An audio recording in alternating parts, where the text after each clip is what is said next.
En este capítulo del curso vamos a hablar sobre las buenas prácticas en la aplicación de medicamentos. En cierta forma es un repaso de lo que hemos visto hasta ahora. Antes de aplicar un medicamento veterinario, es necesario controlar los siguientes puntos. La presencia del número de registro del producto ante el organismo oficial competente, en el caso de Uruguay, el Ministerio de Ganadería, Agricultura y Pesca. La integridad del material de embalaje, o sea, el frasco debe venir correctamente cerrado, sin ningún deterioro en su envase. La vigencia del plazo de validez. Tenemos que fijarnos en si estamos dentro del plazo de validez del producto para poder utilizarlo. Fallas en la eficacia de los medicamentos. ¿A qué se deben? Uso de medicamento vencido, como lo habíamos visto, mala conservación o almacenaje inadecuado, luz directa y excesiva, temperatura incompatible, esto todo lo que habíamos conversado hasta ahora. El periodo de tratamiento fue demasiado corto o ocurrió una recaída. Aquí se trata principalmente de casos de tratamientos individuales. Diagnóstico erróneo, nos equivocamos en el diagnóstico, hicimos un tratamiento y no surtió efecto. Subdosificación, nos equivocamos en el peso del animal y le dimos una dosis menor a la que correspondía. Y resistencia a la sustancia activa. Utilizamos una sustancia activa a la cual ya los microorganismos tenían resistencia y no produjo el efecto deseado. Buenas prácticas de uso para medicamentos inyectables. Vamos a hablar específicamente de inyectables. Las agujas deben estar en buen estado, esterilizadas y ser del tamaño adecuado para la aplicación, ya sea subcutáneo o intramuscular. Respetar la vía de aplicación. Conservar el producto conforme las recomendaciones del fabricante. Hay que leer la etiqueta para ver cómo se debe mantener y conservar el producto. En el caso de existir la recomendación de agitación del frasco, deberá ser agitado cada vez que se carga la jeringa. Para establecer la dosis correcta es recomendable pesar los animales, toda vez que la dosificación estuviera establecida por kilogramo de peso. Esto ya lo vimos detenidamente. El personal responsable de la aplicación deberá cumplir con las medidas tendientes al mantenimiento de la asepsia antes y durante la aplicación. La desinfección es importantísima antes y durante la aplicación. Buenas prácticas de uso, de uso aplicables a vacunas. La conservación inadecuada, este es un problema que es totalmente grave para el efecto de una vacuna. No adquirir vacunas congeladas, con excepción de las que se comercializan en nitrógeno líquido. Para no perder la cadena de frío, siempre utilizar conservadoras con hielo o refrigerante, cuidando de mantener la caja contenedora bien cerrada para conservar la temperatura. Conservar las vacunas en su establecimiento a la temperatura recomendada por el fabricante, que usualmente es de 2 a 8 grados centígrados. Y usar los envases conteniendo dosis múltiples en su totalidad. No dejar envases de dosis múltiples para utilizar al otro día o utilizar en otro momento, sino que utilizarlas completamente y si nos queda algún frasco con un remanente, descartarlo inmediatamente. Fallas en la eficacia de las vacunas. ¿Por qué se dan? Conservación a temperatura inadecuada, fuera de los rangos aceptables. Usar vacunas vencidas. Esto lo vemos en los envases en el vencimiento que deben tener. Vacunación incompleta del rodeo, piara o plantel. O sea, no vacunamos todo el rodeo, entonces el efecto de la vacuna no va a ser el mismo. Animales enfermos o estresados. Si nosotros trabajamos con animales enfermos o estresados, el efecto de la vacuna no va a ser el correspondiente. Enfermedades en periodo de incubación. Cuando nosotros vacunamos, no sabemos que tenemos una enfermedad que se está incubando en el animal, la cual va a provocar una falla en la vacunación que estamos administrando. Subdosificación por defectos en la técnica o falta de calibración de las jeringas dosificadoras. Esto también lo vimos con detenimiento. No respetar la frecuencia de vacunación recomendada. Esto también es importante, respetar la frecuencia con que nosotros vacunamos para mantener el efecto deseado de la vacunación correspondiente. Y deficiente agitación del frasco para homogeneizar el producto. En general, todas las vacunas necesitan de un agite importante del frasco para su homogeneización. Y no respetar la vía y el lugar de aplicación. En general, si se recomienda vía subcutánea, hay que hacerlo por esta vía siempre de la misma forma. Buenas prácticas de uso para productos de administración oral. Asegurarse que el equipamiento esté en condiciones adecuadas de uso, limpio y calibrado. Siempre calibrar la pistola dosificadora antes de empezar a utilizarla. Introducción correcta de las pistolas dosificadoras, evitando la falsa vía en la aplicación de los productos orales. Para algunos productos es recomendable la aplicación con el animal en ayuno. Buenas prácticas de uso para productos de aplicación externo. Leer atentamente la etiqueta antes de abrir el producto. Mantener los envases siempre cerrados, en lugar seco, al abrigo del sol y fuera del alcance de los niños. Usar ropa adecuada al manipular el producto, ya sea en el momento de la dilución, manipulando productos concentrados, o durante la aplicación. Pueden ser necesarios usar guantes, gafas o máscaras protectoras. Eliminar los envases vacíos de acuerdo a la normativa vigente de cada país, que lo vamos a ver a continuación. En baños de inmersión, en el momento de cargar el baño, realizar una premezcla con el volumen del producto a utilizar en 20 litros de agua, agitar e incorporarlos al total del baño, como lo vimos anteriormente. Asegurarse el correcto volumen del baño. La cubicación y medición del baño son fundamentales. Homogeneizar correctamente el baño. Recordar que se homogeneiza con los homogeneizadores manuales y a su vez se deben bañar un lote de 30 a 40 animales para mezclar bien el producto, y estos animales tienen que volverse a bañar al final del lote. El vacuno debe sumergirse totalmente. Es importante tener en cuenta el hundir la cabeza, ya sea por el sistema de caída del baño o por medio del uso de la horquilla. Limpiar regularmente el tubo, escurridero y pileta de decantación, evitando la acumulación de bosta y barro.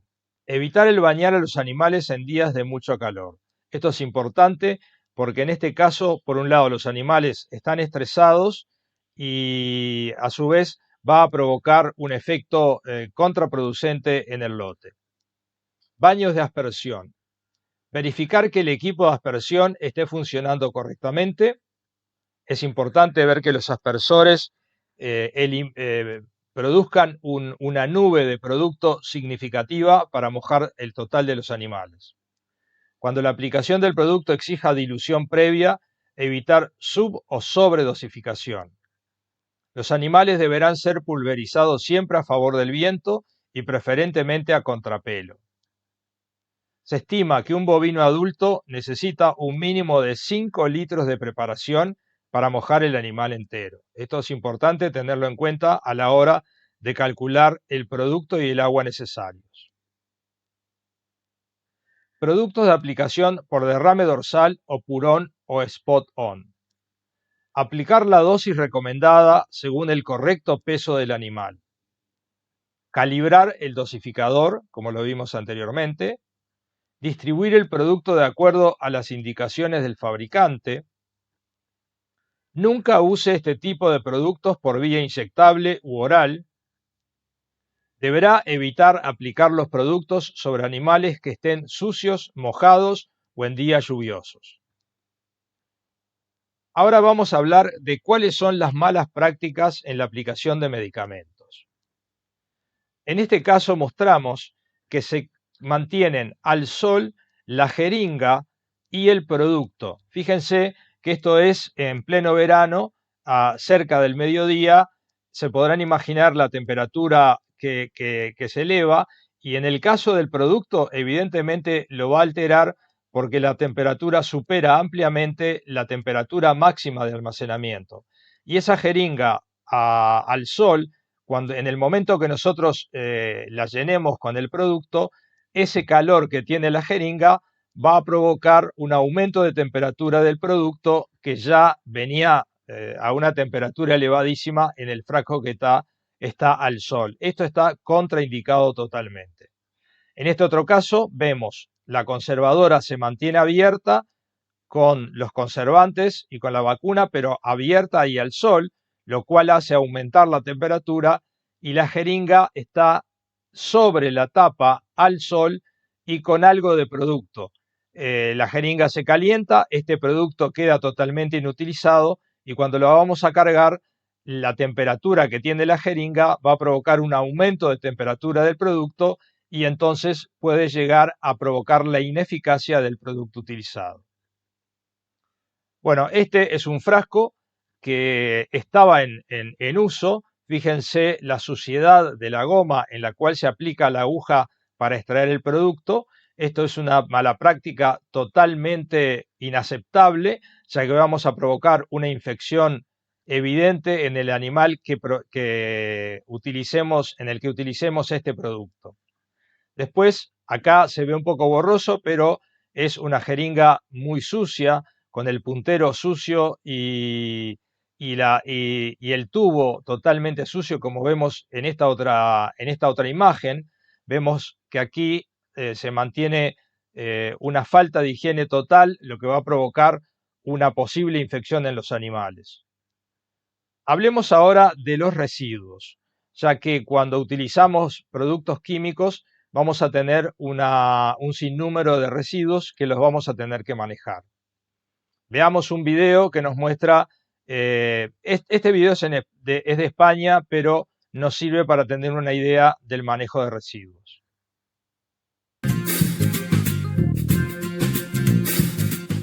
Se entiende por residuo agrario aquel residuo generado en las explotaciones agrícolas o ganaderas y en las unidades de transformación y comercialización. Frente a otras actividades económicas, el sector agrario genera residuos peligrosos como pueden ser envases y productos fitosanitarios en agricultura o materiales específicos de riesgo en ganadería, concretamente en los mataderos. Residuos muy voluminosos, tales como plásticos de invernaderos o residuos mal percibidos por la sociedad como son los estiércoles y los purines. Por lo general, estos residuos normalmente requieren mucho espacio y se caracterizan por su gran dispersión geográfica, ya que se generan en cada finca, granja o central hortofrutícola. Todo ello supone una difícil gestión de estos residuos y, como consecuencia, un gran problema medioambiental. En España se generan al año aproximadamente 350 millones de toneladas de residuos, sin contar las deyecciones ganaderas ni los sueros de queserías, lo que supone más del 70% de los residuos sólidos totales. Debido a esta coyuntura, se han desarrollado nuevas políticas para la gestión de residuos con el fin de paliar las consecuencias medioambientales. Paralelamente, también se están implementando tecnologías para la gestión eficaz y eficiente de estos residuos para que adquieran un mayor valor ambiental. Por ejemplo, se están desarrollando tecnologías que extraen energía de los residuos en forma de calor o de energía eléctrica y otras que sirven para convertir parte de estos residuos en los nutrientes de fincas agrícolas o de zonas verdes. Existen iniciativas europeas para ayudar al desarrollo de nuevas tecnologías y proyectos en este ámbito. Algunas de estas iniciativas son Proyectos Life Plus y Horizonte 2020.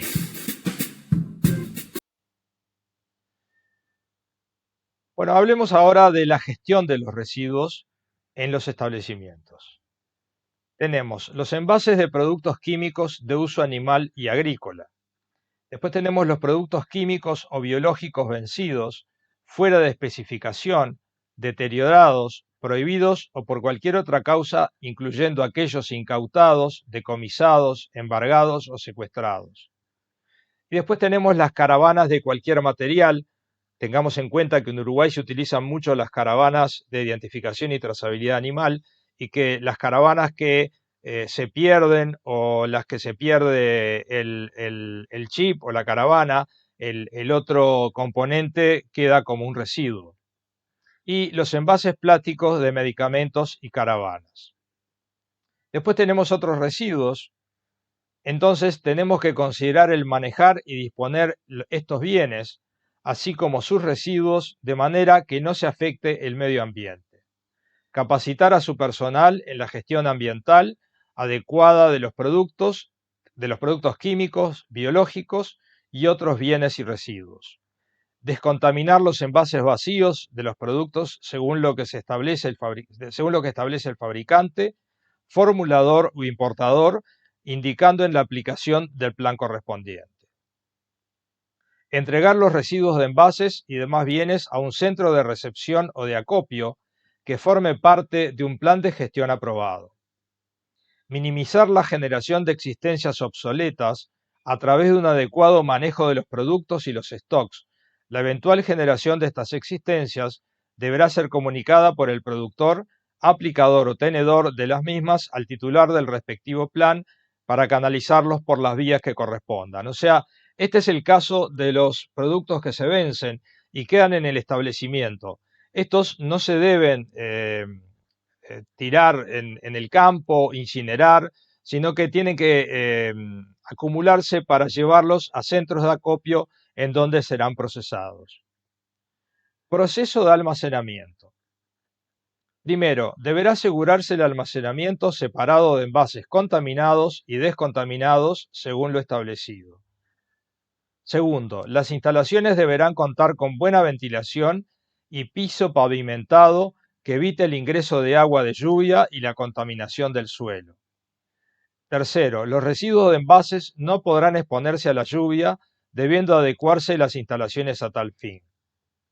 Cuarto, deberá restringirse el acceso a los residuos y bienes almacenados, ya sea por personas o por animales. Quinto, deberá coordinarse la entrega de los envases recibidos al plan correspondiente. Este es un tema que lo vamos a ver ahora más adelante, que en Uruguay es bastante difícil porque hay muy pocos centros de acopio. ¿Cuál es la estructura básica de un centro primario que podríamos establecer en un establecimiento? Este es en el caso de que tengamos envases de gran porte, como pueden ser los plaguicidas o pesticidas. La unidad tipo es de 4 metros por 4 metros por 3 de altura. Tiene que tener piso de hormigón liviano, malla electrosoldada, asegurando una correcta ventilación, puede ser también un alambrado tejido, techo a 1 o 2 aguas, puerta de 1 metro de ancho, contar con una separación para envases contaminados y otra para envases no contaminados. Acá tenemos una muestra de lo que se hace y se hace incorrectamente. Esto es en un tambo en Ecuador, que como ven a la salida del tubo están quemando residuos, hay residuos plásticos y otro tipo de residuos. Esto está totalmente prohibido porque la quema de residuos plásticos tiene la generación de gases de efecto invernadero que provocan una alteración del medio ambiente. Después también tenemos el tirar los envases a las corrientes de agua o quemar, como vimos, los envases plásticos vacíos. Esto también está totalmente contraindicado porque producen gases de efecto invernadero y contaminación del medio ambiente. A la izquierda vemos una forma de guardar los residuos totalmente incorrecta, y a la derecha vemos cómo cumplen con los requisitos para el almacenamiento de los envases, de forma que después se pueden llevar a los centros de acopio de una forma correcta. Entonces, recomendamos tener en el establecimiento un depósito para envases plásticos, un envase para cartones y papeles, otro para residuos biológicos, ya sea algodones con sangre, gasas, etc. Después tener un envase para residuos filosos, como pueden ser las agujas que se utilizan, las jeringas descartables. Los envases plásticos se deben llevar al centro de acopio, no se deben quemar en el campo. El cartón y el papel se puede incinerar o enviar a la basura si te tienen facilidad. Los residuos biológicos se podrían incinerar, esto teniendo mucho cuidado de su manipulación. Y los residuos filosos, como las agujas o las jeringas descartables, se deben llevar a los centros de acopio, que en muchas veterinarias del país reciben este tipo de residuos. Entonces tenemos aquí un folleto que fue producido para Uruguay, que especifica que una vez utilizado el envase de un producto veterinario, le agradecemos proceder de la siguiente manera. Tenemos, según el tipo de envase, tenemos un canal limpio, que son los envases que se hace el triple lavado, la bolsa verde. Después en el canal sucio tenemos envases contaminados, van a una bolsa amarilla, y los envases obsoletos o vencidos van a la bolsa roja. Después se especifica lo que es el triple lavado. Los envases triple lavables son aquellos que son pasibles de ser lavados con agua, y el agua del lavado con producto puede ser utilizada con el mismo fin que el producto, como ser el baño de bovinos o ovinos, tanto de aspersión como de inmersión. Primero se vacía el envase, luego se llena con agua hasta aproximadamente un cuarto del volumen, se tapa y se agita, y se utiliza el agua de lavado de la misma forma que el producto. Esto se hace la operación 3 veces. Después se inspecciona el envase, que quedó totalmente limpio, se perfora para evitar que se vuelva a utilizar, y las tapas deben ser lavadas y enviadas por separado. Y en el caso de envases contaminados, si son de plástico, frascos, bidones, sachet, jeringa de infusión intramamaria, luego de utilizado el producto, colocarlo dentro de una bolsa amarilla para entregar en el centro de almacenamiento transitorio más cercano. Con tapa de rosca se puede achatar, vamos a decir, el envase, se tapa con la rosca y ocupa menos espacio. Los de vidrio se perfora la tapa y se eliminan en la bolsa amarilla. Si son de vidrio, pueden ser de antibiótico, vitamina inyectables, antiparasitarios inyectables. Los envases obsoletos se eliminan en la bolsa roja, que son los envases vacíos. Tenemos que llevarlos a los centros de acopio, que aquí tenemos una lista de centros de acopio en el país, y el proceso es el siguiente. Vamos a resumirlo. Envase vacío, si tiene que hacerse el triple lavado se lo hace, se traslada a los centros de acopio, después se llega en el centro de acopio, un centro primario, va al centro de acopio general, se chipea los envases para reprocesarlos, se reciclan y se vende el producto de los plásticos reclasificados y reciclados. Estos son los centros de recepción de envases vacíos que existe en el país. Como verán, hay una zona que tenemos bastantes centros de acopio, pero en lo que es el centro y el noreste del país hay muy pocos centros de acopio.